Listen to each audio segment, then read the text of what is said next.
do think it's important, actually, for those of us in uniform to be open-minded and be widely read. I've read Mao Zedong. I've read Karl Marx. I've read Lenin. That doesn't make me a communist. So what is wrong with understanding, having some situational understanding about the country for which we are here to defend? And I personally find it offensive that we are accusing the United States military, our general officers, our commissioned, non-commissioned officers, of being, quote, woke or something else because we're studying some theories that are out there. You saw there Representative Matt Gaetz just shaking his head while Joint Chiefs Chairman General Mark Milley was firing back at critics who say the military has gone completely woke, from its widely criticized ad campaigns to teaching critical race theory at West Point. Republican lawmakers have been fiercely critical of the military, including CRT and its curriculum. Defense Secretary Lloyd Austin, however, denied that CRT was a part of the military's culture. We do not teach critical race theory. We don't embrace critical race theory, and I think that's a spurious conversation. And so we are focused on extremist behaviors, and not ideology, not people's thoughts, not people's political orientation. Spurious, right? But you did see that the head of the Joint Chiefs and the Secretary of Defense are not on the same page about whether or not critical race theory is being taught to the military. That's not spurious. That's evidentiary. Power panel. Gianno Caldwell, Fox News political analyst. Leslie Marshall, Fox News contributor. Leslie, I'll start with you. This is becoming an issue that is beyond Washington. So, you know, people have criticized it. Well, it's just politicians going back and forth. No, actually, it's being talked about in schools, with parents and school boards. I mean, it's becoming a big issue. Does the military need to definitively address what's happening there?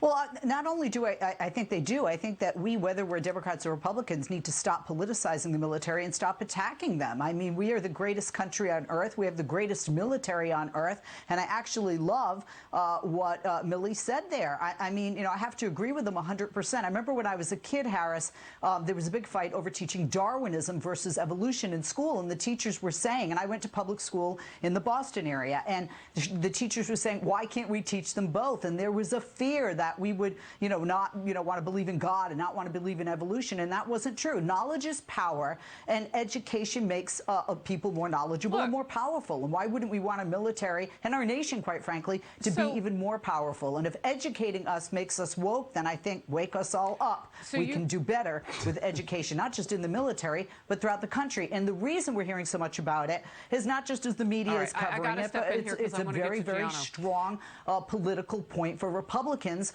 versus Democrats in the upcoming election. So we're going to hear more and more about that, obviously, in the next year plus before the midterms. So, Leslie, it's an interesting example that you gave, comparing it to when you were in school and it was Darwinism, and they were going to teach science and other and blah, blah, blah.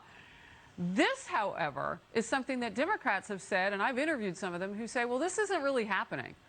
Secretary Austin's one of them. So which is it? And you say teach both. So which is it and what is it? Gianna.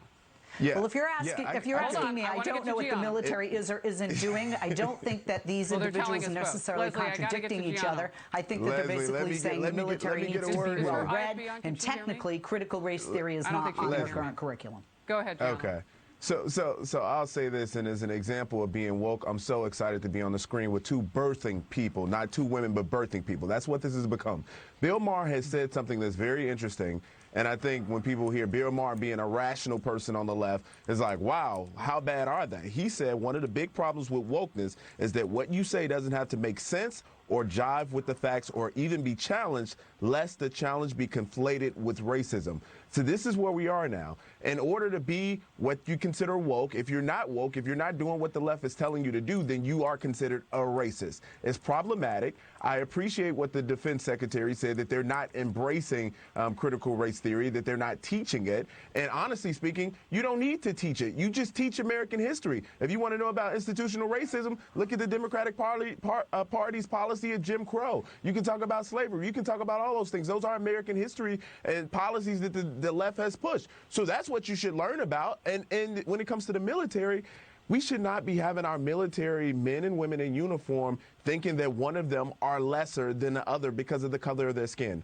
or because of their gender. We should be saying, hey, let's focus on what the enemy is doing, learn about what the enemy tactics are, and let's fight. When the enemy sees us, they don't see us as black men or white men or black women and white women. They see red, white, and blue. They see somebody that they're looking to and they kill. fire on that. That's what they see. Absolutely. So with that being the case, we should be focusing on those tactics and making sure our military is ready for the battle. All right, Leslie, your last words. Oh, well, Gianno, I agree with some of what you said, but I don't feel that this is doing that. You know, I'm a white person. I don't think I'm demonized by critical race theory. I know that history has not been taught accurately throughout all of the years, and I think that perhaps we need, you know, to have a refresher, if you will, on our nation's history, CRT even some of the ugly history. When I was a kid, we thought that the white people and Native Americans had a whole kumbaya moment, and it resulted in a big turkey and cranberry sauce. You're not giving parents any credit either. You don't think I taught my biracial kids black history? I mean, come on. All right, we got to go. Gianno, Leslie, thank you.